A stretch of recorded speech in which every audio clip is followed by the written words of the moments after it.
The fourth strategy that we want to talk about is deferring capital gains. Deferring capital gains obviously just means looking at ways of not selling assets this financial year and waiting until the future. The interesting thing, I guess, about tax planning is that there's a big difference between 30th of June and the 1st of July, just because it falls over a financial year period. Even though it's only one day, and that has a potential to make a massive difference in terms of tax positions for clients.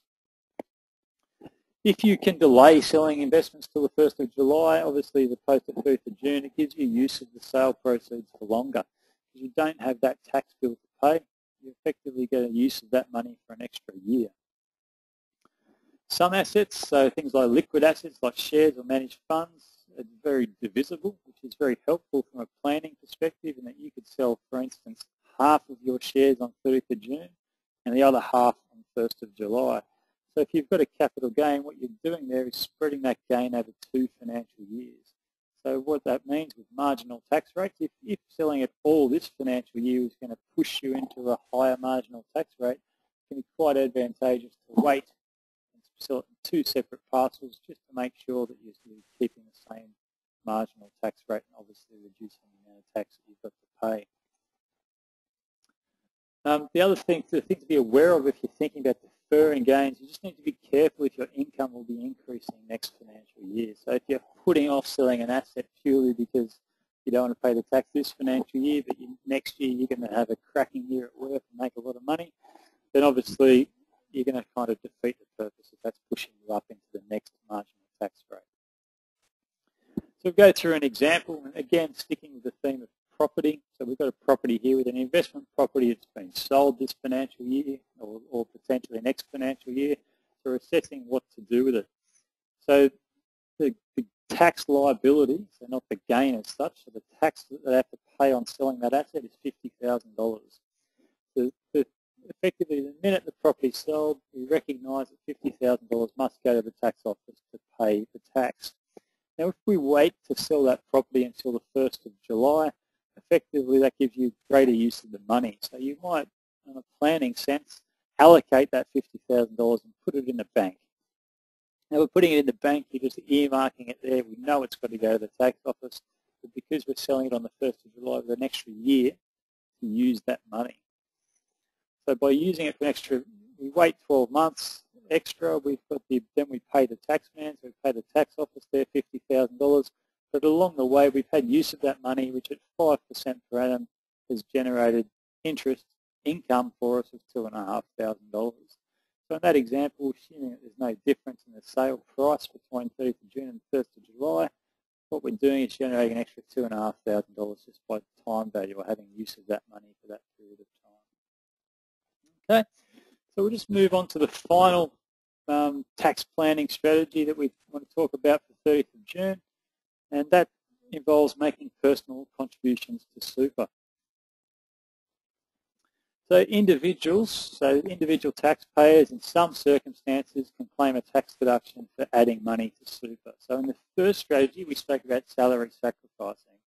Now, salary sacrificing simply involves telling your employer not to pay you to pay your super fund. Where in this strategy, strategy 5, is not necessarily involving your employer. All you're doing is just simply saying, I'm going to add money to my super fund and I want to get a tax deduction for doing so. So in some circumstances, you can claim a tax deduction for making a personal super contribution. There's a 10% rule for employees. Now, if you're self-employed, this doesn't apply to you. You can go about your business as you like and claim a tax deduction. This is mainly targeted for those that are employees. So a 10% rule applies for an employee that wants to claim a tax deduction to super. And generally speaking, if your income as an employee is less than 10% of your total income for that financial year, you'll pass the 10% rule. If you're going to claim a tax deduction for a personal super contribution, you must inform your super fund that you want to make a tax deduction. And generally speaking, super funds will write to all members around June and say, please let us know if you're claiming a tax deduction for any contributions made. Quite often, clients will contact me and say, I've got this letter, what do I do? Not sure what to do with it. You don't need to necessarily worry about that unless you're trying to claim a personal tax deduction for a personal super contribution. But if you are claiming it, obviously you need to complete that form or let them know at the time when you're making the contribution. A limit of $25,000 still applies for those aged under 50, but obviously it can be very useful if you're looking to shelter a large capital gain in a financial year. So we'll talk a bit about how it works. An example, again, an investment property. In this circumstance, you've got an investment property sold for $1 million with a $501,000 taxable gain. So under that circumstance, $501,000 is the assessable income component from the sale of that property. Now, we need to work out whether they're eligible in the 10% rule. We look at what the employer is going to pay them in that financial year.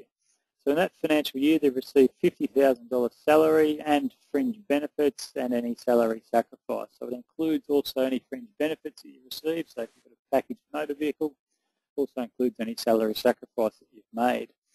In this circumstance, the $50,000 is less than 10%, the 501.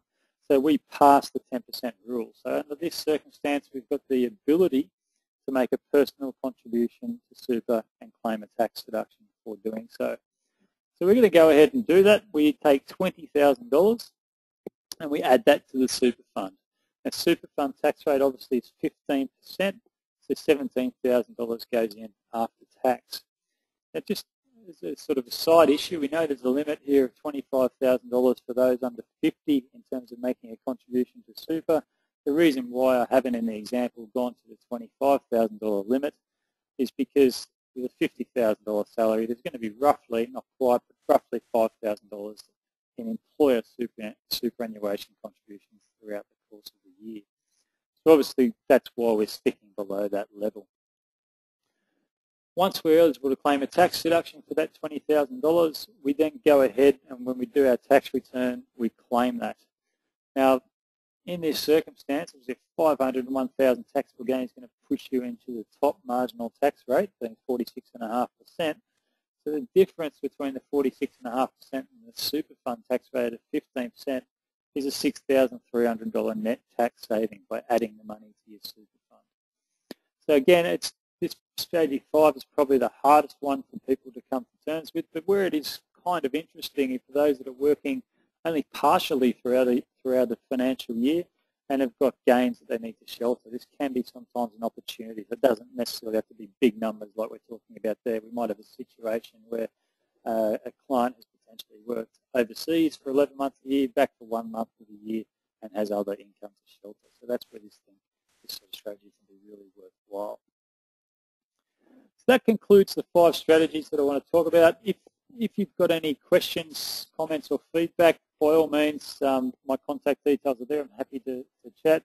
If your circumstances mean that we want to catch up before the end of the financial year, I'm certainly happy and willing to do that and go through some strategies that might work for you. The other thing to note is obviously the presentation materials will be on our website and also the copy of the recording of the webinar today. Thanks for attending. I hope that you found the information useful and helpful, and we'll look forward to running some more topical webinars as a quick and easy way to sort of explain a few strategies to our clients throughout the course of the year. Thanks for your attendance today.